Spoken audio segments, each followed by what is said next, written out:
So এই হচ্ছে আপনার ফাইলটা, হ্যাঁ। হুম। অ্যান্ড এই ফাইলের মধ্যে আপনি যে লিডগুলোকে কালেক্ট করছেন এগুলোকে নিয়ে হচ্ছে যে আপনার মার্কেটিং রিলেটেড কাজ করতে হবে। এখন আমার কাছে যে ক্লায়েন্টটা সেটা হচ্ছে মালয়েশিয়ান ক্লায়েন্ট, হ্যাঁ। আমি একটু ব্যাক এন্ডটা বলি। বা তো এই যে ক্লায়েন্টটা সে হচ্ছে যে ব্যাক এন্ড থেকে ইমেল মার্কেটিং করায় এক একটা প্ল্যাটফর্মে। এখন ওদের কিছু এজেন্সি ওয়াইজেরও কাজ থাকে, কিছু মার্কেটিং ফিল্ড রিলেটেড কাজ থাকে, সফটওয়্যার অটোমেশনের কাজ থাকে। এইগুলো নিয়ে হচ্ছে যে ওরা ডিসকাস করে। আহ, তারপর হচ্ছে যে পরবর্তীতে যেটা আমরা এখান থেকে একটা রেসপন্স কালেক্ট করি, হ্যাঁ। যেমন আমাদের এখানে এই যে প্রথম লিডটা আছে, এই লিডটা ধরেন ভেরিফাইড ফেসবুক থেকে, ফেসবুকের পেজে লিঙ্ক দেওয়া আছে, ওদের যে ক্যাটাগরি সেটা দেওয়া আছে, ফলোয়ার দেওয়া আছে, এঙ্গেজমেন্ট গুড, আর হচ্ছে যে তাদের কন্টেন্ট টাইপ কী কী নিয়ে আছে এগুলো আপনি দিয়েছেন।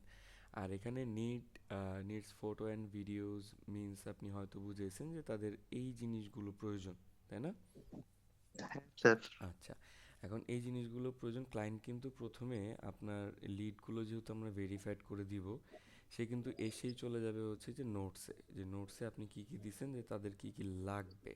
এখন ওই অনুযায়ী সেগমেন্টগুলো এখন আমাদের প্রিপেয়ার করতে হবে। একটা কভার লেটার, একটা মার্কেটিং টেমপ্লেট, একটা প্রেজেন্টেশন ভিডিও করে তারপর হচ্ছে যে আমরা এটাকে প্রোভাইড করে দিই ক্লায়েন্টের কাছে, বা আমরা নিজেরাই মার্কেটিংটা করে দিই। এখন মার্কেটিংটা নিজেরা করতে গেলে কিছু বিষয় তো বুঝতে হবে। যেমন আমরা ইমেল মার্কেটিংয়ে যখন আমরা ব্যাচে ইমেল মার্কেটিংয়ের কাজগুলো করছি, তখন কি প্রত্যেকটাই ইমেলের রেসপন্স আসছে?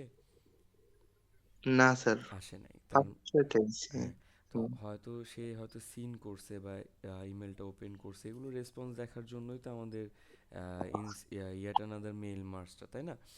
কিন্তু হুম। রেসপন্স করা মানে হচ্ছে যে সে ইন্টারেস্টেড, আর রেসপন্স না করা মানে যদি সে সিন করে রেখে দেয়, তার মানে হচ্ছে যে আমাদের কোথাও না কোথাও কিছু ল্যাকিংস আছে, যেখানে ইমপ্রুভমেন্ট আনতে হবে।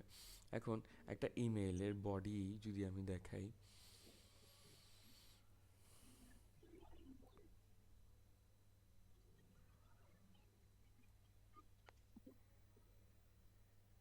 আর লাস্ট ক্লাসে আমি সবাইকে পোর্টফোলিও গিফট করছিলাম, সবাইকে। ছিলেন আপনি? স্যার আমি তো ছিলাম না মনে হয়, ওয়াইফাই গেছিল গা। পোর্টফোলিও দিছিলাম সবাইকে।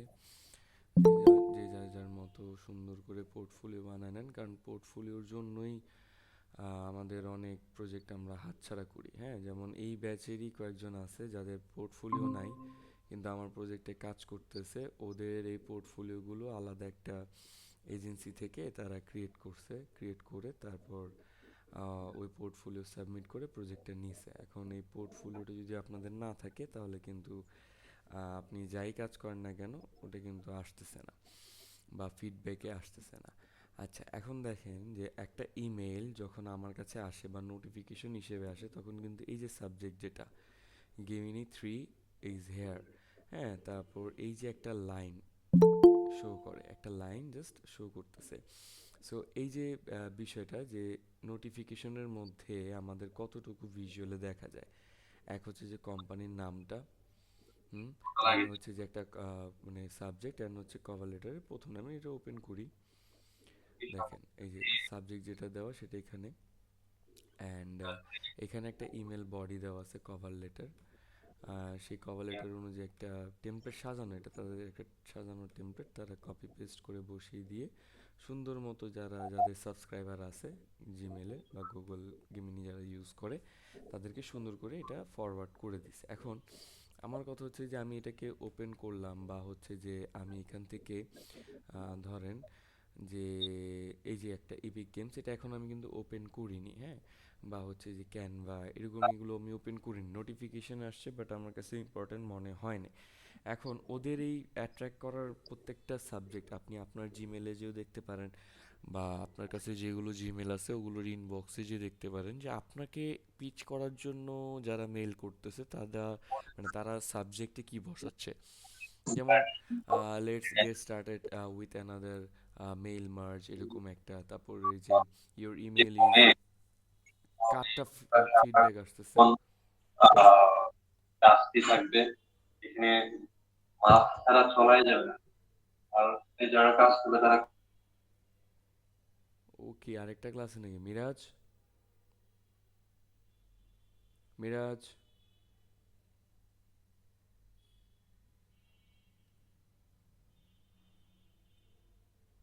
আরেকটা ক্লাসই করুক, সমস্যা নাই, এটা রেকর্ডে দেখে নিবে। আচ্ছা, সো দেখেন, এটা আমার কাছে একটা সাবজেক্ট আসছে, অ্যান্ড এটা যদি আমার কাছে অ্যাট্রাকটিভ মনে হয়, যে আমি কাজ করতেছি ক্যানভার সাথে অনেক দিন ধরে, কিন্তু আমি কোনোভাবেই অ্যাড হচ্ছি না বা অ্যাট্রাক্ট হচ্ছি না, তাহলে আমি রেসপন্স করতেছি না, এটাকে আমাকে আবার রিটার্ন নেওয়ার জন্য কিন্তু সে, মিরাজ, ব্যবহার অপারেটরদের ব্যাপার মিরাজ, আছে। জি স্যার।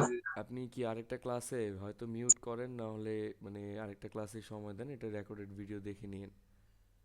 আসলে আসসালামু ওয়ালাইকুম আসসালাম। আলাইকুম। ঠিক আছে?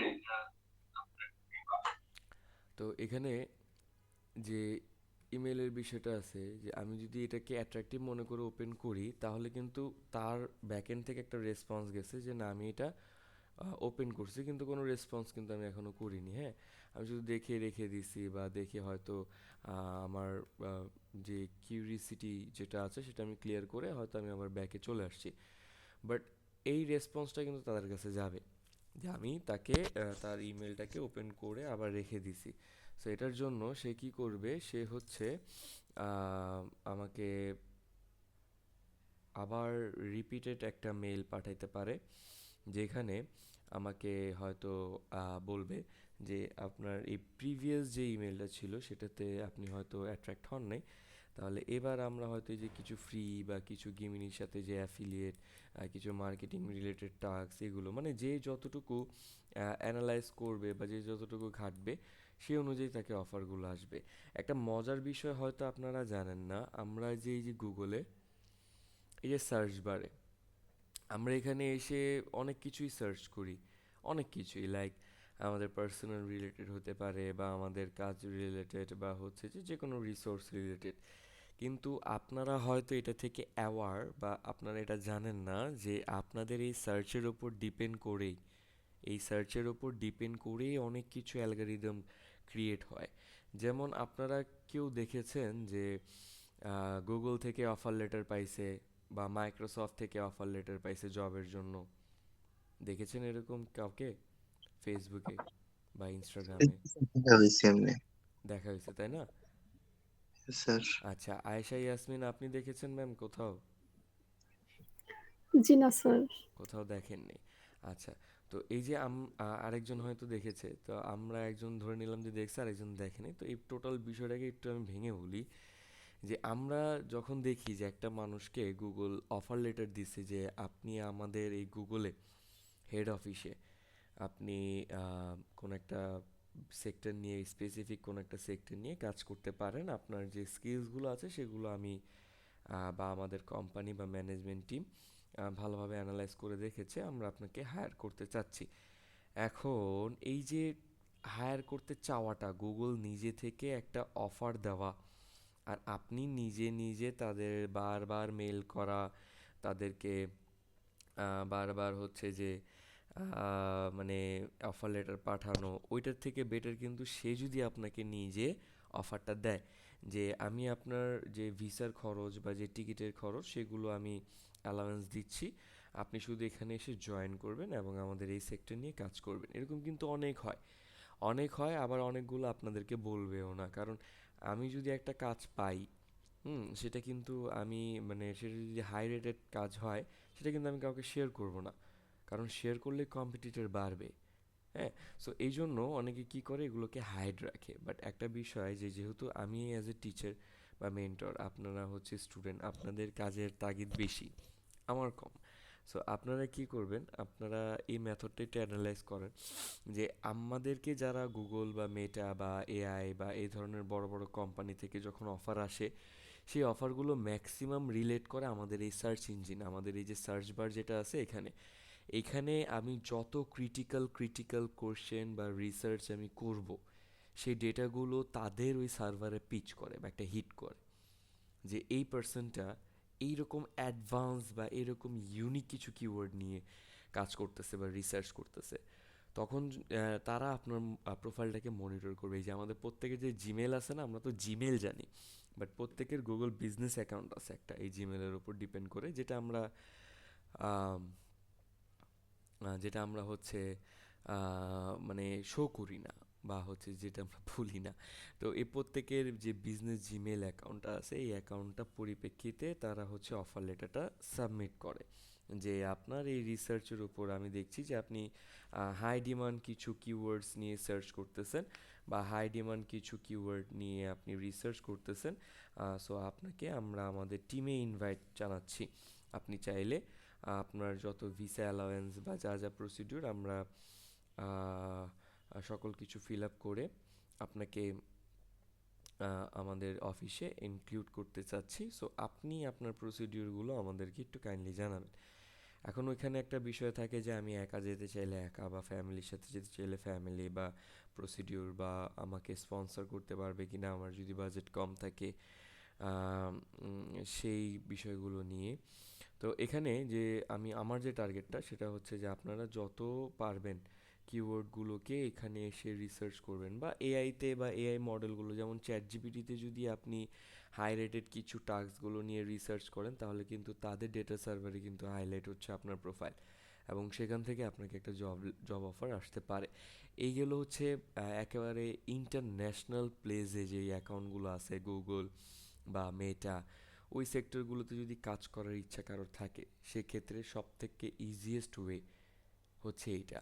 কারণ আপনি বছরের পর বছর তাদের এখানে আবেদন করে যাবেন, অ্যাপ্লাই করে যাবেন, তারা যতটুকু মনে না হবে যে না আপনি প্রেফারেবল, তত আগ পর্যন্ত তারা শুধু আপনাকে মানে ঘুরাই যাবে। হ্যাঁ, তারা অতভাবে চেক করবে না, কিন্তু নিজে থেকে যদি তারা একটা অ্যাপ্রুভাল দেয়, তাহলে কিন্তু এই জিনিসটা অনেকটা কাছাকাছি চলে গেল। সো প্রত্যেকটা ডেটা প্ল্যাটফর্মের যে সার্ভারগুলো আছে, এই সার্ভারে আমরা কিছু কিওয়ার্ড হাইলাইটেড করে রাখি জানার জন্য যে যারা ইউজার আছে তারা কতটুকু প্রিমিয়াম, কতটুকু প্রিমিয়াম। যেমন এমনও কিছু ইউজার আছে যারা এখানে এসে লেখে যে ধরেন উম, যে কোনো একটা স্পেসিফিক কিছু লোকেশন নিয়ে, যে গাজীপুর এখান থেকে কত দূরে, বা আমি এই ড্রেসটা কিনতে চাচ্ছি, বা এই কোম্পানির ডিটেলস কি, এইগুলো হচ্ছে নর্মাল রিসার্চ। বাট আমি এখানে এসে যদি এভাবে সার্চ করি যে আমি এআই প্ল্যাটফর্মটাকে আরেকটু মডিফাই করতে চাচ্ছি, নিজের মতো কাস্টমাইজ করতে চাচ্ছি, সেক্ষেত্রে আমার কি কি প্ল্যাটফর্ম ইউজ হয়, বা সেক্ষেত্রে আমার কি কি রিসোর্সেস লাগে, বা গুগল এপিআই নিয়ে যদি আমরা কাজ করি, সফটওয়্যার এপিআই, তখন কিন্তু অনেকটা ক্ষেত্রে এই কিওয়ার্ডগুলো তাদের ডেটা সার্ভারে অনেকবার অনেকভাবে পিচ করে। অ্যান্ড তার উপর ডিপেন্ড করে আপনাদের কাছে এই অফার লেটারগুলো আসে গুগল থেকে বা বড় বড় প্ল্যাটফর্ম থেকে, যে আপনি আমাদের টিম অনুযায়ী কাজ করতে করতে চান কিনা, এবং সেই অনুযায়ী প্রাইজিংটাও আপনাকে দিয়ে দিবে। এখন এই গেল হচ্ছে আপনাদের এক একটা টাস্ক, বা আপনারা যদি ইন্টারন্যাশনাল মার্কেট প্লেসের বড় বড় অ্যাকাউন্টগুলোকে ধরতে চান বা বড় বড় প্ল্যাটফর্মগুলোকে ধরতে চান, তাহলে এটা হচ্ছে সব থেকে ইজিয়েস্ট ওয়ে। দ্বিতীয়ত হচ্ছে ফাইবার, আপওয়ার্ক অ্যান্ড হচ্ছে freelance.com, এইগুলো প্ল্যাটফর্মে। এখন এইগুলো প্ল্যাটফর্মে আপনি যাই করেন না কেন, অ্যাকাউন্ট ক্রিয়েট করেন, প্রতিনিয়ত অ্যাক্টিভ থাকেন, যাই করেন না কেন, মেইন যে দুইটা জিনিস ফোকাসে রাখতে হবে সেটা হচ্ছে রেগুলার আপনার হয় আপওয়ার্ক যদি হয় তাহলে প্রজেক্ট পোর্টফোলিও পোস্ট করতে হবে, যদি ফাইবার হয় তাহলে আপনার গিগ পোস্ট করতে হবে। এবং শুধু এইটাই না, এটা গেল এক নাম্বার কাজ। দ্বিতীয়ত হচ্ছে আবেদন করতে হবে, অ্যাপ্লাই করতে হবে, এবং অ্যাপ্লাই যদি আপনি ঠিক মতো না করতে পারেন, তাহলে শুধু শুধু আপনার কানেক্টসগুলো ওয়েস্ট যাবে। এবং আপওয়ার্ক, ফাইবার, এখানে যেরকম একটা বাইন্ডিংস থাকে, লিঙ্কডিনে কিন্তু নাই। এবং লিঙ্কডিন থেকে আমি ডেটা জেনারেট করাও দেখাইছি, সবাই যদি ভুলে যেয়ে থাকেন আমি আবার একটু দেখাই দিই। সেটা হচ্ছে যে এখানে এসে আমি যেমন ধরেন যে sites, linkedin.com, CEO, Gmail @USA, এগুলোর আমি সার্চ করে বের করলাম। এখন এরা কারা? এরা হচ্ছে যে লিঙ্কডিন থেকে যারা সিইও আছে ইউএসের, বা আমি এখানে একটা নিস বা একটা ক্যাটাগরি আমি অ্যাড করতে পারি। আমি চাইলে এই সূত্রটাকে এআইকে দিয়ে আবার একটু কাস্টমাইজ বা কারেকশন করতে পারি, যে আমি এটাকে দিয়ে বা এই সূত্রকে দিয়ে আমি নিচ টার্গেট করে বা ক্যাটাগরিজ টার্গেট করে আমি ডেটা কালেকশন করতে যাচ্ছি বা ডেটা দেখতে যাচ্ছি। অ্যান্ড এখান থেকে যেগুলো আসবে সেগুলোর মেল আমরা কালেক্ট করতে পারবো। মেলগুলো কালেক্ট করে একটা কভার লেটার সুন্দর আলাদা আলাদা সেগমেন্টে, যেমন এখন সিইও কালেক্ট করতেছি, সিইওদের জন্য একটা মেল ক্যাটাগরিজ, ম্যানেজমেন্টের জন্য একটা মেল ক্যাটাগরিজ, এইচআর সেকশনের জন্য একটা মেল ক্যাটাগরিজ। এভাবে এক একটা মেল বডি আমরা ক্রিয়েট করব। বডির সাথে একটা গিগ বা ইমেজ একটা থাকবে, বা একটা প্রেজেন্টেশন দিলে খুব ভালো হয়। কারণ এক একটা কোম্পানির প্রেজেন্টেশনের মানে শর্ট ভিডিওতেই কিন্তু সব কিছু ব্রিফ পেয়ে যায়। হুম। তো পিচ করার জন্য সব থেকে বেশি ভ্যালুয়েবল হচ্ছে যে আপনার প্রেজেন্টেশনটা দেওয়া। আরেকটা মেথড আছে যেটা অনেকেই মানে এড়ায় যায়, সেটাকে যদি না এড়ানো যায়, যেমন এই ফাইলটা হচ্ছে আর 20টা করছে রায়হানে। আচ্ছা, রায়হান স্যার আছেন না? একটু রেসপন্স করেন তো। এটার কি হ্যাঁ এক স্যার আছি। এক একটার কি ফোন নাম্বার পান নাই? স্যার পাইছি তো ফোন নাম্বার, কিন্তু ওরা তো চাই নাই ফোন আমি নাম্বার। চাইনি। আচ্ছা ঠিক আছে, সো এখানে যেহেতু ফোন নাম্বার দেওয়া নাই, তো আমরা ফোন নাম্বারও কিন্তু পাইছি। তো ফোন নাম্বার দিয়ে আমরা কি করা যায়, এখানে একটা মেথড আছে, সেটাকে বলে কোল্ড কল। কোল্ড কল, এই কোল্ড কলের মানে হচ্ছে যে আপনার কাছে সর্বোচ্চ সর্বোচ্চ মানে হায়েস্ট 30 সেকেন্ড থেকে 40 সেকেন্ড সময় হবে একটা ফোন কলে একটা ক্লায়েন্টকে পিচ করার, শুধু পিচ করার 30 থেকে 40 সেকেন্ড। এরপর যদি সে ইন্টারেস্টেড হয়, তারপর আপনি ওই কলটাকে 1 ঘন্টা টেনে নিয়ে যান, কোনো সমস্যা নাই। কিন্তু এই 30 থেকে 40 সেকেন্ড টার্গেট থাকবে, আপনি আপনি তাকে পিচ করবেন এনিহাও। যেমন আমি এই শিটটা ওপেন করছি এবং আমি প্রথমটাকে ফোন দিলাম যে তার কি লাগবে, ফটোস অ্যান্ড ভিডিওস। এখন তাকে আমি ফোন দিলাম, তার নাম্বারে ফোন দিলাম। ফোন দিয়ে বললাম, আসসালামু আলাইকুম স্যার, আমি ডিজিটাল মার্কেটিং একটা এজেন্সি, অথবা আমি অ্যাজ এ ডেটা অ্যানালাইস্ট অথবা ডিজিটাল প্ল্যাটফর্মের ফ্রিল্যান্সার থেকে বলছি। আমাদের এখানে আমরা কিছু সার্ভে করছিলাম স্যার, যেই সার্ভে অনুযায়ী বা যে সার্ভে রিপোর্ট অনুযায়ী আপনার এই পেজের লাইক অ্যান্ড ফলোয়ার দেখতে পাচ্ছি আমরা 6,000। এঙ্গেজমেন্ট হচ্ছে ভালো পরিমাণেই আছে, তবে এটাকে আপনি আরও ইনক্রিজ করতে পারেন। আপনার মেইন ক্যাটাগরিজ হচ্ছে ওয়েডিং ফটোগ্রাফি এবং সিনেমাটোগ্রাফি, বাট আপনার এখানে অনেক কিছুতেই আপনার হয়তো কিছু কস্ট যাচ্ছে, যেটাকে আমরা আমাদের এক একটা সার্ভিস দিয়ে, সেটা এআই প্ল্যাটফর্মের এক একটা সার্ভিস হবে, সেই সার্ভিসগুলো দিয়ে আপনার বাজেট এস্টিমেট কস্টিংটা একটু কমিয়ে আনতে চাচ্ছি, এবং মার্কেটিংটাকে ইনক্রিজ করে আপনার যে এঙ্গেজমেন্টটা আছে সেটা গুড থেকে আমরা হাই রেশিওতে নিয়ে যেতে যাচ্ছি, যেখানে আপনার অর্গানিক লাইক অ্যান্ড ফলোয়ার 6,000 থেকে আরও বাড়বে, এটার দ্বিগুণ হতে পারে। অথবা চাইলে আপনি পেইড লাইক অ্যান্ড ফলোয়ারও পারচেস করতে পারেন। আমাদের যে সার্ভিসেসগুলো আছে, এআই দিয়ে ফটো জেনারেট, এআই দিয়ে ভিডিও জেনারেট, এআই দিয়ে মার্কেটিং, এবি টেস্টিং, এই ধরনের কিছু প্রিমিয়াম মার্কেটিং সেগমেন্টগুলো আছে, যেগুলো আপনি অ্যাজ এ ফ্রি কস্ট হিসেবে, আপনি ট্রায়াল হিসেবেও কিছুটা আমাদের এখান থেকে সার্ভিসগুলো নিয়ে দেখতে পারেন স্যার। এখন এরপরে আপনি তাকে টোটালি ওর উপরে ছেড়ে দিবেন। প্রথম কলে হয়তো তাকে কনভার্ট নাও করতে পারেন, বা এটা আপনার নিজের স্ক্রিপ্টের উপরও ডিপেন্ড করে যে আপনি তার যে কিওয়ার্ডসগুলো আছে বা তার যে গ্যাপসগুলো আছে সেটা ধরে পিচ করতে পারতেছেন কিনা। যেমন আমি তার প্রবলেমগুলো বলছি, যে তার লাইক অ্যান্ড ফলোয়ার কম, তার এঙ্গেজমেন্ট গুড আছে, বাট তার যে ফটোজ অ্যান্ড ভিডিওস, এগুলো যদি আমরা এআই দিয়ে বা বর্তমান ট্রেন্ডিং কিছু টপিকস দিয়ে তুলে ধরি, তাহলে অর্গ্যানিকভাবে লাইক অ্যান্ড ফলোয়ারও বাড়বে। এটা বাড়ার পিছনে কারণ হচ্ছে যেহেতু এঙ্গেজমেন্ট বাড়তেছে, তার মানে তার পেও বাড়বে, মানে তার পে আউটও বাড়বে, মানে টাকার পরিমাণও বাড়বে, সেখান থেকে ইনকামটাও ভালো পরিমাণ জেনারেট করতে পারবে। এখন আমি এটা বইলা নিলাম, ধরেন আমি এটাকে পিচ করে আমি নিছি, এখন আমি এআই দিয়ে ভিডিও জেনারেট করতে পারি না, এআই দিয়ে ইমেজ জেনারেট করতে পারি না। ওকে, সো এখন আমাকে খুঁজতে হবে যে ওর থেকে আমি এইটা কত বাজেটে নিছি, আমি পার ভিডিও পার ইমেজ কত বাজেটে নিছি, এবং আমি যদি কাজটা শিখে নিতে পারি কম সময়ের মধ্যে, তাহলে আমি আগে শিখে নেব। এটা হচ্ছে স্টেপ 1।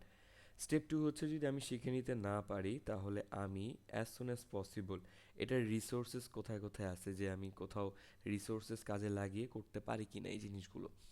তারপর হচ্ছে থার্ড, একেবারে লাস্ট অপশন, যে আপনি যদি কোথাও কিছু বুঝে না পান, তখন এই রিলেটেড অন্য একটা ফ্রিল্যান্সারকে খুঁজতে হবে যার কাজের ডিমান্ড খুব কম, মানে সে কাজ পায়ই না ধরতে গেলে, সে লোয়েস্ট অ্যামাউন্টে কাজগুলো করে দিবে।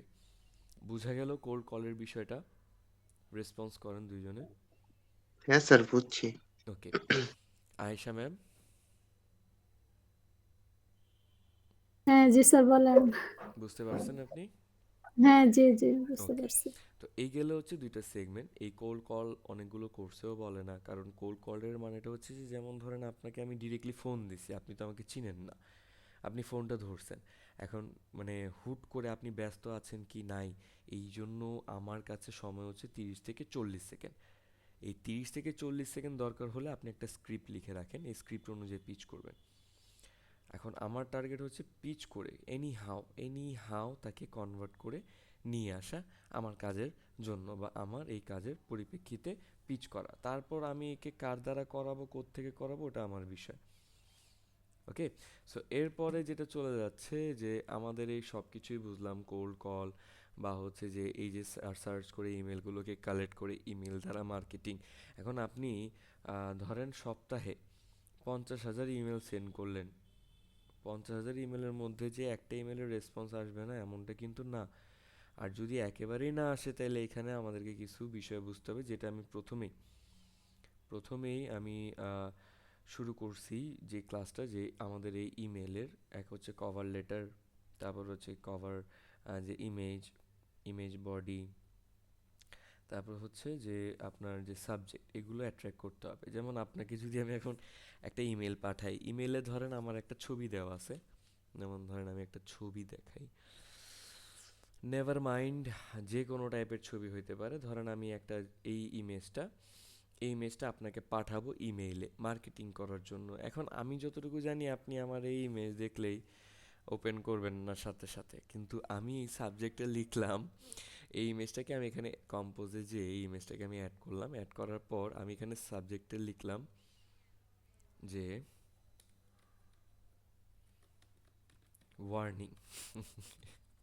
ওয়ার্নিং দেওয়ার পর আমি আর কিছুই লিখিনি, তারপর আমি এখানে হয়তো লিখলাম যে ওয়ার্নিং। আমার এই ইমেজটা কি ছিল, যে আপডেট না হলে সফটওয়্যারই না মানুষও অকার্যকর হয়ে যায়। তো আমি এই জিনিসটাই আমি তাকে ওয়ার্নিং হিসেবে দিলাম, যে you have to be update your skills, মানে আপনার স্কিলসগুলোকে আপগ্রেড করতে হবে, নাইলে আপনি মানুষ হন বা সফটওয়্যার হন, আপনাকে রিপ্লেস করে দেবে। এই শুধু একটা লেখা আমি লিখে দিলাম, ইমেজটা দিয়ে দিলাম। আর এই যে সাবজেক্টে দিলাম ওয়ার্নিং, এই যে এই ইমেলটা যখন তাকে যাবে, মানে তার কাছে যাবে, ইনবক্সে যাবে, তখন কিন্তু দেখবে সে ওয়ার্নিং আসছে একটা মানে ইমেল। তো সে কিন্তু প্রেস করবে, প্রেস করার পর আসলো। এখন এই ওয়ার্নিংটা দেওয়ার রিজন কি? ওয়ার্নিংটা দেওয়ার রিজন হচ্ছে সে যেন আমার ইমেলে ঢোকে, ইমেলে ক্লিক করে। তারপরের কাজ হচ্ছে যে আমার এইখানে এমনভাবে কিছু লিখতে হবে যেন সে আমাকে কাজটা দেয়, বা সে আমার সাথে পরবর্তীতে রেসপন্স করে বা ফার্দার কন্ট্যাক্ট করে।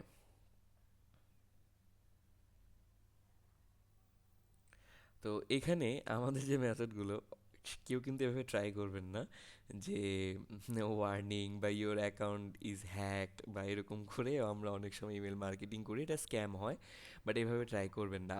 আমি একটা প্রজেক্টের কথা হয়তো শেয়ার করছিলাম অনেক আগে, যে ওটা ডেটা এন্ট্রি ছিল, একটা স্ক্যাম প্রজেক্ট ছিল। যেমন করোনাতে আমরা তো অনেকেই ব্যবসা বাণিজ্য ধস হয়ে গেছিলো, আমরা অনেকেই ইনকাম জেনারেট করতে পারতেছিলাম না। বাট আমাদের কিছু ক্লায়েন্ট ছিল যারা তাদের কিছু স্ক্যাম প্রজেক্ট দিয়ে আমাদেরকে হেল্প করছে, বা আমরা ওখান থেকে ভরপুর ইনকাম করছি। বাট সেটাকে সাস্টেন করিনি, কারণ এটা একটা স্ক্যাম প্রজেক্ট ছিল। সাস্টেন করলে আমরা ইলিগাল একটা মামলা খেয়ে যেতাম। তো ওইখানে আমরা এরকম টাইপের কিছু ক্যাটাগরি, আমি ফুললি বলবো না, বাট এতটুকু বলে দিই যে এই সাবজেক্টে আমরা কিছু এমন অ্যাট্রাকটিভ কিছু একটা লিখতাম যেন সে এই ইমেলে ক্লিক করে। আর ইমেলে ক্লিক করাটাই আমার হচ্ছে কাজ। ইমেলে ক্লিক করে আমার কাছে সার্ভিস নিল বা না নিল এটা আমাদের দেখার বিষয় না, আমাদের টাস্ক ছিল সে যেন আমাদের ইমেলে ক্লিক করে, রেসপন্স আনাটা। সো এরকম কিছু ব্যাকএন্ডের কাজ থাকে। আর এখন যদি শর্ট টাইপের আপনারা কাজ করতে চান, এখন এইগুলো প্ল্যাটফর্মে এই ডেটা এন্ট্রি রিলেটেড অনেক কাজ পাবেন, কিন্তু এই যে এআই রিলেটেড যে কাজগুলো আছে এগুলো খুব সুন্দরভাবে কম বাজেটে পেয়ে যাবেন, কারণ এখানে তো আপনার কোনো কাজ নাই। আপনি শুধু প্রম্পট খুঁজতেছেন, প্রম্পট এনে বসাচ্ছেন, বসায়া প্রম্পটটাকে জেনারেট করায় দিয়ে ক্লায়েন্টকে পাঠাচ্ছেন। এবং এখানে যদিও আমি খুব ইজিলি বলে ফেললাম মুখ দিয়ে, কিন্তু আসলে ধরেন আমি একটা ইমেজ জেনারেট করে ক্লায়েন্টকে পাঠাইলাম, এখন ক্লায়েন্ট বলল যে এখানে এখানে কারেকশন লাগবে। এখন তো আপনার মাথায় কাজ করতেছে না যে এখানে আমি আবার কারেকশন কেমনে করব। হ্যাঁ, এখানে আমি আবার কারেকশন কেমনে করব, কারণ এটা তো প্রম্পট দিয়ে আমি জেনারেট করছি। সো ওই প্রম্পটে কারেকশন করলে কিন্তু ইমেজ কারেকশন হয়। সেম থ্রু ভিডিওতেও, ভিডিওর প্রম্পটে কারেকশন করলে ভিডিওর কারেকশনটা হয়ে যায়। তো এখানে এই বিষয়গুলো নিয়ে আপনি ফাইবার, আপওয়ার্ক এগুলোতে অনেক অহরহর কাজ পাবেন ভালো বাজেটে, ভালো ডলারে। শুধুমাত্র এআই দিয়ে আপনি যদি এই জেনারেটের কাজগুলো করতে পারেন তাহলেই আপনি সুন্দর মতো কাজগুলো নিতে পারতেছেন। যেমন আমার এইখানে এই প্রোডাক্ট ইমেজের যে জিনিসটা আমি ক্লায়েন্টগুলোকে পিচ করি এইভাবে, দেন আমি প্রোডাক্টের ক্যাটালগ কতগুলো বানায় রাখছি, এগুলো সব এআই দিয়ে, সবগুলো এআই দিয়ে। হ্যাঁ, মডেল মডেল দিয়ে। এখন মডেল দিয়ে আমি কীভাবে পিচ করি যে আপনার তো মডেল লাগতেছে না, আপনার তো মডেল লাগতেছে না, আপনি জাস্ট আমাকে বলেন কাকে বসাইবেন, কোন মডেলের ইমেজটা বা কোন মডেল দিয়ে আপনি মার্কেটিং করাতে যাচ্ছেন, শুধু আমাকে বলেন। ওর ইমেজ আমি এক জায়গা থেকে নিয়ে সুন্দর মতো কারেকশন করে, লাইটিং টাইটিং কারেকশন করে আমি প্রম্পট ক্রিয়েট করে ওকে বসায় দিচ্ছি। তাহলে ওর কিন্তু একটা কস্টিং কমতেছে, যে মডেলকে হায়ার করা, মডেলের আবার ম্যানেজমেন্ট আছে, মেকআপের, লাইটিংয়ের, অনেক কিছুর বিষয় আছে। এগুলোকে আমি অবজার্ভ করে একটা শর্ট একটা ডিউরেশনে নিয়ে আসলাম, যে এখন আপনি মডেল হায়ার করতে গেলে আজকে থেকে নিয়ে 3 দিন 4 দিন তো তার সাথে কমিউনিকেশনে যাবে, হ্যান ত্যান অনেক প্রসিডিউর, আবার অনেক বাজেট এস্টিমেট। ওগুলো না দিয়ে আপনি আমাকে এর 4/2 ভাগ দেন, 4/2 ভাগ দেন, আমি আপনাকে 10টা 12টা ইমেজ জেনারেট করে দিচ্ছি, 2 থেকে 3টা ভিডিও জেনারেট করে দিচ্ছি, আপনি ওটা নিয়ে মার্কেটিং করেন। বাকি যে টাকাটা আছে ইনভেস্টমেন্টের ওই মডেলের পিছনে, আপনি সেটা দিয়ে মার্কেটিং করেন, অ্যাড রান করেন। এইভাবে একটা পিচ করতে পারি, পিচ করে তার থেকে আমি কাজগুলো নেওয়ার একটা প্রসেস করি। সো এগুলো হচ্ছে যে আমাদের ইনারঅল অ্যাজ এ প্রফেশনাল হিসেবে আমরা এই কাজগুলো করি, আর এগুলোই আপনাদেরকে জানাই দিলাম। কারণ পরবর্তীতে যে যদি মার্কেট প্লেসে যদি কাজ না পান, এরকম ব্যাকএন্ড থেকে আশপাশ থেকেও টান দিতে হবে, মাস্ট বি। কাজ শিখছেন, কাজ ছাড়া কিন্তু বসে থাকা যাবে না। ওকে, সো এরপরে আসি যে আমাদের যে টপিকে, যে আমরা তো সবগুলো কাজ দেখলাম, ক্লায়েন্টকে পিচ করা বা ক্লায়েন্ট থেকে কাজ নেওয়া সব কিছুই বুঝলাম, কোত্থেকে কীভাবে ক্লায়েন্ট পাইতে পারি। তারপর মানে আসতেছে আমাদের পেমেন্ট সলিউশনটা, যে আমাদের পেমেন্টটাকে আমরা কীভাবে জেনারেট করব বা পেমেন্টটাকে কীভাবে আমরা আমাদের মধ্যে নিব। এখন পেমেন্টটা নেওয়ার আগে আমি বলে দিছিলাম যে সবারই কিন্তু মাল্টি কারেন্সি কার্ড লাগবে, মাস্ট বি, বা ডুয়েল কারেন্সি একটা কার্ড হইলে কিন্তু আপনাদের জন্য যথেষ্ট সুবিধাজনক। এখন এটা আপনি যে কোনো ইন্টারন্যাশনাল ব্যাংক থেকে করতে তো পারবেন, কিন্তু কিছু কিছু ব্যাংক আছে যেগুলো আপনার একটু দেখে নিতে হবে। যেমন আপনি নিজের মার্কেটিংয়ের জন্য কিন্তু অ্যাড রান এগুলো করতে হইতে পারে। আমিও কিন্তু আমার মার্কেটিংয়ের জন্য এজেন্সি দ্বারা অ্যাড রান করাই। তো এগুলো কিছু বিষয় আছে যেটা আপনার নিজে থেকেই ক্লিয়ার করতে হবে। একটা মাল্টি কারেন্সি অ্যাকাউন্ট ক্রিয়েট করতে গেলে আপনার অবশ্যই পাসপোর্ট লাগবে। এখন যদি পাসপোর্ট না থাকে তাহলে আপনি একটা কাজ করতে পারেন, আপনি আপনার যে বাসার যে অভিভাবক আছে, বড় ভাই বড় বোন, তাদের থেকেও নিয়ে আপনি হচ্ছে যে তাদের পাসপোর্ট দিয়ে অ্যাকাউন্ট ক্রিয়েট করে তাদের অ্যাকাউন্টের থ্রু এই কাজগুলো প্রসিডিউর করতে পারেন। তারপরও শেষে একেবারেই যদি আপনারা হ্যাসেল ফ্রি করেন তাহলে আর তো কিছু করার নেই, একটা পে ওনার অ্যাকাউন্ট ক্রিয়েট করে আপনি ক্লায়েন্টের সাথে ডিল করতে পারেন যে আমার আপাতত তো এই অ্যাকাউন্টগুলো নেই, আপনি চাইলে আমার এই পে ওনার অ্যাকাউন্টে আপনি আপনার যে পেমেন্টটা সেটা ডেলিভার করে দিতে পারেন। অ্যান্ড পে ওনার অ্যাকাউন্ট থেকে আপনি ব্যাঙ্ক ট্রান্সফার করে আপনি বিকাশ, নগদ, রকেট এগুলোর মাধ্যমেও টাকাগুলোকে মানে কনভার্ট করতে পারবেন। এখন পে ওনার যে বিষয়টা, পে ওনার আমাদের একটা ইন্টারন্যাশনাল মার্কেট প্লেসের একটা পেমেন্ট গেটওয়ে। এছাড়া আরেকটা আছে পেপাল, বাট পেপালটা আমাদের দেশে অনেক জায়গায়, আমাদের দেশে কি দেশ দেশ ছাড়াও আরও অনেকটা জায়গায় ব্যান করা, বাংলাদেশে এটা চালু হওয়ার কথা চলতেছে যদিও। তো এখনও তো শিওর না। গত কয়েক বছর ধরেই কিন্তু আমরা পে ওনার দিয়েই কাজগুলো করে আসতেছি, এবং এছাড়াও আরও ইন্টারন্যাশনাল অনেক মার্কেট প্লেসে পেমেন্ট গেটওয়ে আছে, সেগুলো দিয়েও আমরা কাজগুলো করে থাকি। এখন একটা পে ওনার অ্যাকাউন্ট ক্রিয়েট করতে গেলে, যেমন ধরেন আপনি এখন আমার কথা অনুযায়ী পে ওনার অ্যাকাউন্ট ক্রিয়েট করতে গেছেন, যাওয়ার পরে আপনি প্রথম স্টেপ, দ্বিতীয় স্টেপ, তৃতীয় স্টেপ কমপ্লিট করার পর আটকে গেছেন কোনো না কোনো ইনফরমেশন বা কোনো না কোনো একটা বিষয়ের অভাবে। এখন এটার জন্য আবার ওই জিনিসটা ল্যাকিং বা ওই জিনিসটা তখনই স্টপ করে দিলেন, আবার হচ্ছে যে 2 দিন বা 3 দিন পরে ওগুলো কালেক্ট করে তারপর ট্রাই করবেন। সো এটার জন্য একটা গ্যাপ যে চলে আসে, একটা গ্যাপ চলে আসলে না, আমরা তো নিজেদেরকে জানি। হ্যাঁ, আমরা হাজার হইলেও নিজেদেরকে চিনি যে আমরা এতটাই অলস, একবার গ্যাপ দিলে ওইটা যে আবার কবে ধরবো এটার সিউরিটি থাকে না। হুম, সিউরিটি থাকে না। আর বাংলাদেশে যে ডকুমেন্টসের যে হ্যাসেলটা, এটা নিতে গেলে তো ধরেন যে আপনার অনেক মাস পার হয়ে যাবে, অনেক মাস পার হয়ে যাবে, মিনিমাম 3 মাসও ধরে নিতে পারে। সো এই জন্য আমি একটা পিডিএফ ফাইল ক্রিয়েট করছি, যেখানে আপনার যা যা লাগবে একটা পেওনার অ্যাকাউন্ট ক্রিয়েট করতে স্ক্রিনশট সহ আমি এগুলোকে অ্যাড করে দিছি। হ্যাঁ, প্রত্যেকটা বিষয় আর প্রত্যেকটা মেনু থেকে অপশনগুলো আমি এখানে ডিটেলসে দিয়ে দিছি। যেমন আপনি যখন প্রথমে পেওনার অ্যাকাউন্ট ক্রিয়েট করতে যাবেন, ধরেন এই লেখাটাই আপনি কপি করে গুগলে দিয়েছেন, দিয়ে আপনি প্রথম স্টেপসে গেলেন, কপি করলাম, এখানে যাওয়ার পর আমি পেস্ট করে এন্টার দিলাম, পেওনার বাংলাদেশ গেলাম, গেট স্টার্টেড অথবা এই যে রেজিস্টার, দুটোর একটা করতে পারেন।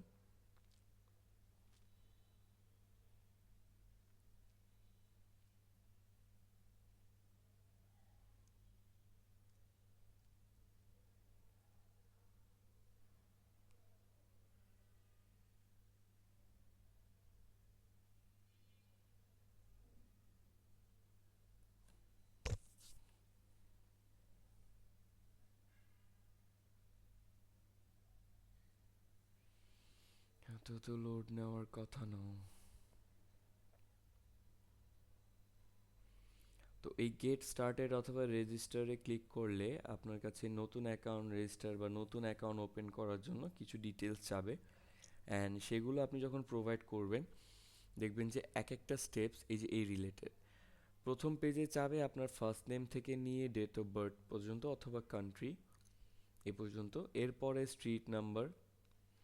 এখানে যে ইমেলটা দিবেন সেটা কিন্তু আপনার ওই বিজনেস ইমেল থাকবে, লাইক হচ্ছে যেটা দিয়ে আপনি ফ্রিল্যান্স করতেছেন ওই ইমেজটা, ওই জিমেলটা থাকবে।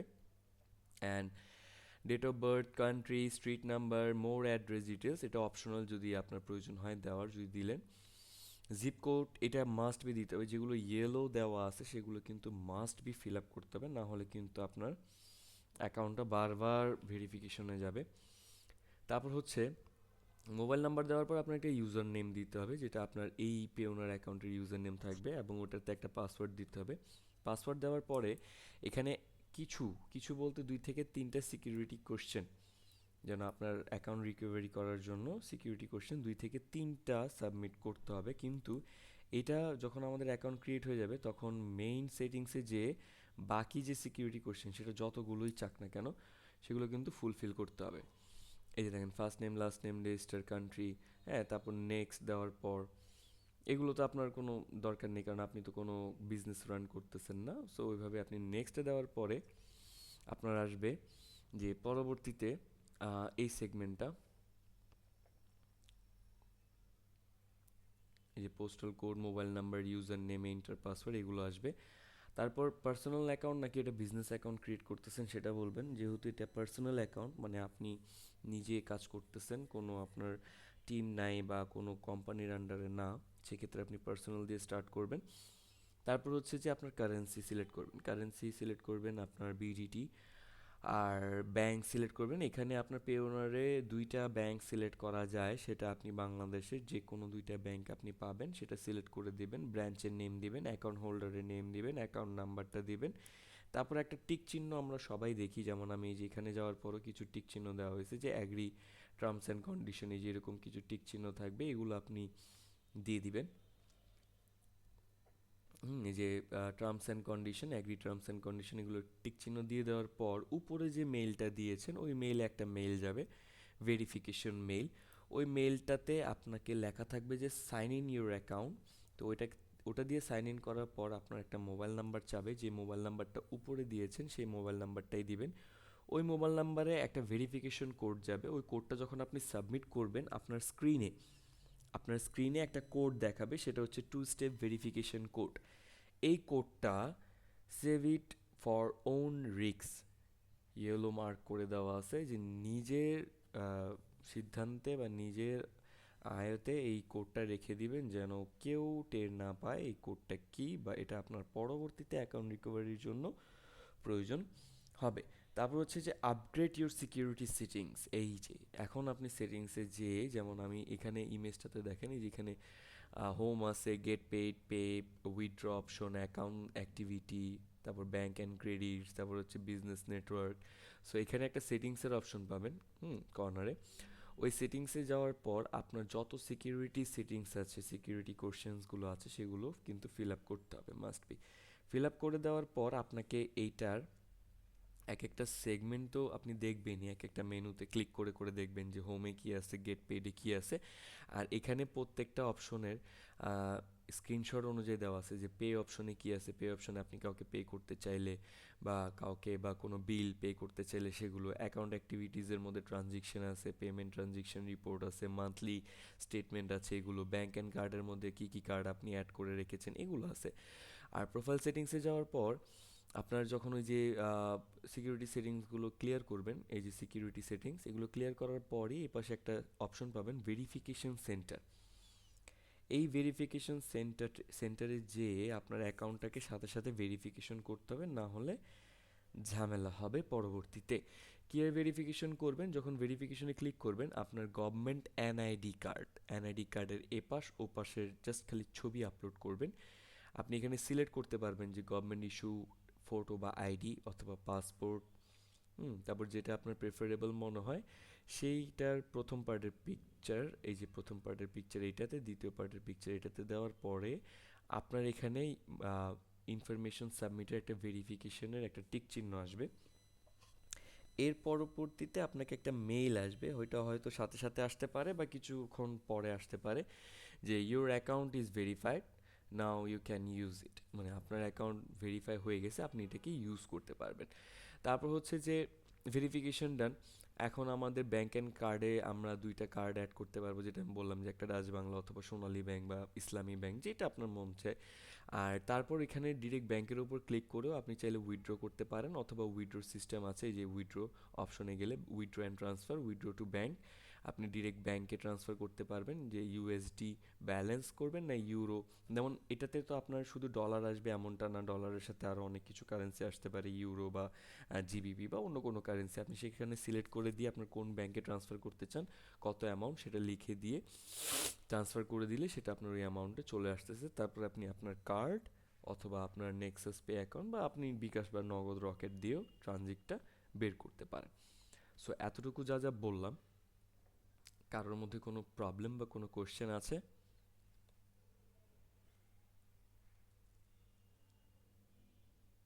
সবাই A to Z বুঝতে পারছেন তো? একটু রেসপন্স করেন তো একে একে। হ্যাঁ স্যার, বুঝতে পারছি। ওকে, সৌরভ বর্মানও বুঝতে পারছে, আয়শা ম্যামও বুঝতে পারছে, তপু স্যারও বুঝতে কোশ্চেন পারছে। ছিল হ্যাঁ হ্যাঁ হ্যাঁ, বলেন কোশ্চেন। স্যার, পাইনিয়ারে আমি একদম লাস্ট পর্যায়ে গিয়ে মানে কার্ড ভেরিফিকেশন করছি, ফেস ভেরিফিকেশন সব শেষ। লাস্টে চাচ্ছিল যে অ্যাড্রেস ভেরিফিকেশনের জন্য আমার কোনো কার্ডের কোনো পেমেন্টের রিসিপ্ট চাচ্ছিল আর কি, কোনো ওয়াইফাই বিলের কাগজ অথবা কোনো ইলেকট্রিসিটি বিলের কাগজ। ইলেকট্রিসিটি। এটা তো আসলে আমি সেরকম কোনো পেমেন্ট আজ পর্যন্ত করিনি, ইলেকট্রিসিটি বিল তো দূরের কথা, ওয়াইফাই বিলও তো আসলে করিনি আজ পর্যন্ত। আচ্ছা এটা এখন আচ্ছা, কি কোনো মেথড কোনো আছে নাকি? মেথড আছে বলতে আপনার এটা তো প্রথম ক্ষেত্রে চাওয়ার কথা না, কারণ আপনার এনআইডি কার্ড সাবমিট করছেন না। হ্যাঁ, এ- এনআইডি কার্ড, ফেস সবকিছু শেষ, কিন্তু শেষে এটাই বলতেছে হ্যাঁ, এখন ওই অ্যাড্রেসটা এনআইডি ভেরিফিকেশন করা কার্ডে লাগবে। যে অ্যাড্রেসটা দেওয়া আছে ওই অ্যাড্রেসেই কি আপনি থাকতেছেন? না না, ওই অ্যাড্রেসে না আমি। আইপিটা তেলে অন্য দেখছে, এই জন্যই অ্যাড্রেসটা চাচ্ছে ভেরিফিকেশন করতে। ওরা হচ্ছে কি যে এনআইডি কার্ডে যে অ্যাড্রেসটা দেখে না, ওই অ্যাড্রেসের আইপির সাথে ম্যাচ করে ওরা। তো আইপি অ্যাড্রেসের কনফিগ ম্যাচ না করলে তখন এইরকম ভেরিফিকেশনটা চায়। এখন আপনি দুইটা কাজ করতে পারেন। এক হচ্ছে যে আপনার ওই যে লোকেশন যেটা আছে, যেখানে এনআইডি কার্ডের ঠিকানাটা দেওয়া, যেটা ওই লোকেশনে হ্যাঁ, যায় একটা আবার ভেরিফিকেশন করা ট্রাই করেন। যদি না হয় তাহলে আপনি আপনার ওই বাসাটার বিলের কপি, সেটা কি মিটারের কার্ড নাকি মানে যে সাবমিট করতে হয় অফিসে? আমার এটা তো আমি হস্টেলে থাকি, তো এখানে যে হস্টেলের মালিক উনি এটা ইলেকট্রিসিটি বিল দেয়, আমাদের দেওয়ার প্রয়োজন পড়ে না আসলে। আপনি তো হোস্টেলে থাকেন, কিন্তু আপনার এনআইডি কার্ড তো হোস্টেলের অ্যাড্রেসে না। হ্যাঁ, এনআইডি কার্ড বাসায় তাহলে বাসার বিলটা অ্যাড্রেস, কে দেয়? বাসায় বিলটা বাবার নামে এটা আছে। বাবার নামে দেয়। আর বাবা কি ওইটা মানে কার্ডে পেমেন্ট করে নাকি ওই যে মানে এটা কি ওই যে কার্ড পে, নাকি হচ্ছে যে হ্যাঁ হ্যাঁ, ব্যাংকে যে? কার্ড পল্লী বিদ্যুতের আসলে এটা কার্ডটা বাসায় দেয়, তখন ওটা বিকাশে পেমেন্ট করে অথবা ও গিয়ে পেমেন্ট করে ওকে অফিসে। ওকে ওকে, বিকাশে যখন পেমেন্ট করে না তখন এটা একটু আঙ্কেলকে একটু হেসেল নিতে হবে। যখন বিকাশে পে করে তখন ওই যে টোকেন নাম্বার দেয়, একটা বিলের টোকেন নাম্বার, হ্যাঁ সেটা দিয়েও দেখতে ও, পারেন, সেটা সাবমিট করেও দেখতে পারেন টোকেন নাম্বারটা, কারণ ওটা আপনার মিটার নাম্বারের সাথে অ্যাডজাস্ট করা, হ্যাঁ। সো সেটা যদি নিয়ে নেয় তাহলে তো হইলো, আর না হলে উনি যে বিলে যে ট্রানজেকশন রিপোর্ট, ওই রিপোর্টটা প্রিন্ট আউট করে ওটা নিয়ে একটু দেখতে পারেন। ও, আচ্ছা, ওখানে তো নামের তখন সমস্যা হবে না? নামটা তো আমার নামে নাই তখন। না, আপনার নামে সমস্যা হবে না, কারণ আপনার এনআইডিতে তো আপনার বাবার নাম দেওয়া আছে, আর ওই কার্ডে যে পেমেন্ট করতেছে উনি তো ওনার নামটা দিয়েই করতেছে, তাই না? আচ্ছা ঠিক আছে স্যার, এটা ট্রাই করবো তাহলে। আচ্ছা, না হলে আমাকে নক দিয়ে জানান। ওকে। ওকে। আর কারোর কোনো কোয়েশ্চেন বা কোনো থিওরিক্যাল কোনো থটস, যে এটা এইভাবে হবে কি না বা এইভাবে করলে হবে কি না, any types of question? Sir dual currency card করতে আমি কি কি লাগে? ডুয়েল কারেন্সি কার্ড করতে আপাতত শুধু 500 টাকা লাগবে, আর হচ্ছে আপনার এনআইডি টেনআইডি এগুলো লাগবে। কিন্তু যখন আপনি এটাতে মানে ট্রানজিট করাবেন, মানে ডলার ট্রানজিট অথবা হচ্ছে এটা দিয়ে কোনো একটা মাল্টি ন্যাশনাল কাজ করাবেন, তখন আপনাকে এটাকে পাসপোর্ট সাবমিট করতে হবে, অ্যান্ড হচ্ছে আপনার কাস্টমার কেয়ারে ফোন দিয়ে শুধু বলে দিতে হবে ইন্টারন্যাশনাল ট্রানজিটটা অন করে দেন। এবং প্রতিবার যখন আপনি ডলারটাকে বিডিটিতে কনভার্ট করবেন তখন শুধু ওদেরকে ইনফর্ম করে দিবেন যে আমার অ্যাকাউন্টে $10 আছে, আমি $5টাকে বিডিটিতে কনভার্ট করতে চাচ্ছি, এটা করে আমার অ্যাকাউন্টে একটু ডিপোজিট করে দিন। যেহেতু অ্যামাউন্ট কম, বেশি একটা সময় নেবে না, যদি অ্যামাউন্ট বেশি থাকে তাহলে 2 থেকে 4 দিন সময় নিতে পারে। কল দিয়ে বলা লাগবে আবার? হ্যাঁ, কল দিয়ে বলা লাগে। আচ্ছা স্যার। আচ্ছা, আর এখানে ডুয়েল কারেন্সির তেমন কোনো ইস্যু নাই, জাস্ট আপনি আপনার একটা ব্যাংক অ্যাকাউন্ট যদি ক্রিয়েট করেন, ওটা যদি আপনার স্টুডেন্ট অ্যাকাউন্ট হয় তাহলে ওইটার জন্যই আমি বললাম যে 500 টাকা তো মিনিমাম ডিপোজিটে বা অ্যাকাউন্টে রাখতে হয়, তাই না? তো ওই অ্যাকাউন্টে টাকাটা রেখে ধরেন আপনি একটা অ্যাকাউন্ট ক্রিয়েট করলেন, সেটা ডাচ বাংলার একটা নর্মাল অ্যাকাউন্ট হোক, নর্মাল অ্যাকাউন্টটা ক্রিয়েট করে আপনি এক সপ্তাহ যেতে না যেতে আপনি ওদেরকে যেয়ে বলেন যে আমি আমার এই অ্যাকাউন্টটাকে মাল্টি কারেন্সি অথবা ডুয়েল কারেন্সিতে এক্সচেঞ্জ করতে যাচ্ছি। তখন তারা এটার 1 সপ্তাহ সময় নেবে আপনার এই অ্যাকাউন্টটাকে রিপ্লেস করে, আপনার এই কার্ডটাকে রিপ্লেস করে একটা ডুয়েল কারেন্সি বা একটা মাল্টি কারেন্সি কার্ডে রিপ্লেস করে আপনাকে কল করবে, আপনি এসে সেটা নিয়ে যাবেন। তারপর থেকে ওইটাকে আপনি এক এক জায়গায় অ্যাড করবেন, লাইক আপনার গুগল মেটা অ্যাডসে অ্যাড করতে পারলেন, আপনার যে কোনো আলিবাবা থেকে কিছু কেনাকাটার জন্য, ইন্টারন্যাশনাল পারচেজের জন্য সেটা অ্যাড করে রাখলেন। আর যখন আপনি এটাতে টাকা লোড করলেন, যেমন আমি আমার অ্যাকাউন্টে তো টাকা লোড করতে গেলে বাংলাদেশ থেকে তো আমি বিডিটি টাকা লোড করব, তাই না? ধরেন আমি 10,000 টাকা আমি আমার অ্যাকাউন্টে রাখলাম। কেন রাখলাম? যে আমি এখন কোনো ইন্টারন্যাশনাল প্ল্যাটফর্ম থেকে লাইক আলিবাবা, আলি এক্সপ্রেস থেকে কিছু একটা কিনবো, আমি আমার প্রোফাইলে অ্যাড রান করবো, অ্যান্ড আমি ওই টাকা দিয়ে কিছু ব্র্যান্ডিং করব। ব্র্যান্ডিংটা কি? যেমন আপওয়ার্কে আমি কানেক্ট কিনবো, আপওয়ার্কে কিছু কানেক্ট কিনবো, কানেক্ট কিনে সেটা আমি আমার প্রোফাইলে বুস্ট করব, বা আমি লিঙ্কডইন প্রোফাইল বুস্ট করতে পারি, এই ধরনের কাজগুলো। তো আমি 10,000 টাকা লোড করে আমি ফোন দিলাম ব্যাংকে যে আমার অ্যাকাউন্টে 10,000 টাকা আছে, এই 10,000 টাকায় যত ডলার ট্রানজিট হয় তত ডলার আপনি কনভার্ট করে আমার অ্যাকাউন্টে করে দেন, আমি ওটাতে অ্যাড রান ট্যাড রান বা ইন্টারন্যাশনাল মার্কেট প্লেসে এগুলো রান করব। তো আমার আগে যদি পাসপোর্ট যদি আমি সাবমিট করে না থাকি তাহলে আমাকে বলবে ঠিক আছে আমি ডলার ট্রানজিট করে দিচ্ছি, আপনি আগামীকাল ব্যাংকে একটু ভিজিট করবেন আপনার পাসপোর্টটা নিয়ে। পাসপোর্টটা নিয়ে গেলে সে আমার পাসপোর্টের লাস্ট পেজে আমার এই ডুয়েল কারেন্সি বা এই যে ট্রানজিট রিপোর্টের একটা সিল দিয়ে দিবে। তারপর থেকে আমার এই পাসপোর্ট তাদের এখানে সাবমিট হয়ে গেল। আমি এখন সুন্দর মতো আমার এই ডলার ট্রানজিটটা করে আমি চাইলে আলিবাবা থেকে প্রোডাক্ট কিনতে পারি, ইন্টারন্যাশনাল চায়না প্রোডাক্ট কিনতে পারি, বা যা কিছু মন চায় আমি ডলার কনভার্ট করে ইউরো কনভার্ট করে করতে পারি। হ্যাঁ, অনেকে এই যে মানে ফ্রিল্যান্সের এই কাজগুলো করে, অনেকে মার্কেট প্লেস থেকে কিছু প্রোডাক্ট কিনে, অনেকে হচ্ছে যে গেমিং যারা করে যে ফ্রি ফায়ার এগুলো ডায়মন্ড ডায়মন্ড এগুলো কিনে। সো ওরা আবার কি করে, ওরা এত প্রসেস তো বুঝে না, ওরা আবার এইগুলোকে থার্ড পার্টি ভেন্ডর ধরে যে আপনি আমাকে এগুলো করে দিতে পারবেন কি না, কারণ ওদের কাছে কার্ড আছে, ওদের পাসপোর্ট আছে, ওদের পোর্টফোলিও আছে, ওরা চাইলে এখন বললে এখনই সব কিছু করে দিতে পারে, আপনাকে হ্যাসেল নিতে হইলো না। ব্যাংকে ফোন দেওয়া, অ্যাড রানের জন্য আবার টাকা লোড করা, এত কিছু ঝামেলা, এগুলো, আবার আমার নিজের এনআইডি কার্ড নাই, আমার নিজের পেমেন্ট গেটওয়ে নাই, অনেক কিছু প্রবলেম আমাদের এই ফ্রিল্যান্স প্রোফাইলে আমরা ফেস করি। সো এটার জন্যই আমরা কিছু এজেন্সি ধরি, যে আমার এই টাকাটা এই অ্যাকাউন্টের জন্য আমি উঠাইতে পারতেছি না, আপনি যদি আপনাদের অ্যাকাউন্টে রেফার দিয়ে যদি টাকাটা তুলে দিতেন, বা আমি এই প্রজেক্টটা কাজ করতে যাচ্ছি কিন্তু আমার ক্লায়েন্ট পোর্টফোলিও চাচ্ছে যেটা আমার নাই, সো আপনি আপনার এজেন্সির পোর্টফোলিও দিয়ে যদি আমাকে এই প্রজেক্টটা বিট করায় দিতেন তাহলে একটু ভালো হইতো। সো এরকমও কিছু ক্রাইটেরিয়া থাকে, একটু রিসার্চ করেন, কাজ শিখছেন, অফ থাকেন না, যে নিজে থেকে হচ্ছে না, পারতেছি না তাহলে বসে থাকি, না এভাবে করবেন না। যদি পোর্টফোলিও বানাতে না পারেন তাহলে আপনি থার্ড পার্টি ভেন্ডর ধরেন, যদি আপনার পেমেন্ট গেটওয়ের প্রবলেম থাকে অন্য কোনো রিসোর্সেস ধরেন, বা নিজে থেকে রিসোর্সেস ধরা মানে যে আপনাকে আর কখনো করতে হবে না এই কাজগুলো এমনটা আমি বলতেছি না, আপাততর জন্য আপনি রিসোর্স ধরেন, কিন্তু পাশাপাশি পার্ট টাইমে ওই কাগজ ডকুমেন্টস এই প্রসিডিউরগুলো ফিল আপ করা স্টার্ট করে দেন। হুম, স্টার্ট করে দিয়ে নিজের একটা প্রফেশনাল অ্যাকাউন্ট থেকে শুরু করে ব্যাংক অ্যাকাউন্ট, ব্যাংক সলভেন্সি, এগুলো যেন সব কিছুই থাকে।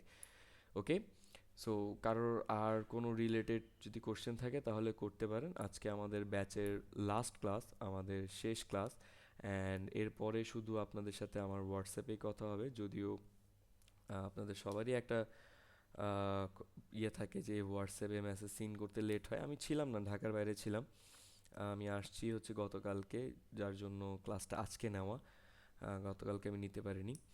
আর যা যা প্রবলেম আছে বা কোশ্চেন আছে সেটা এই কোর্স রিলেটেড হোক বা কোর্সের বাইরে হোক, চাইলে করতে পারেন যতটুকু সময় আছে।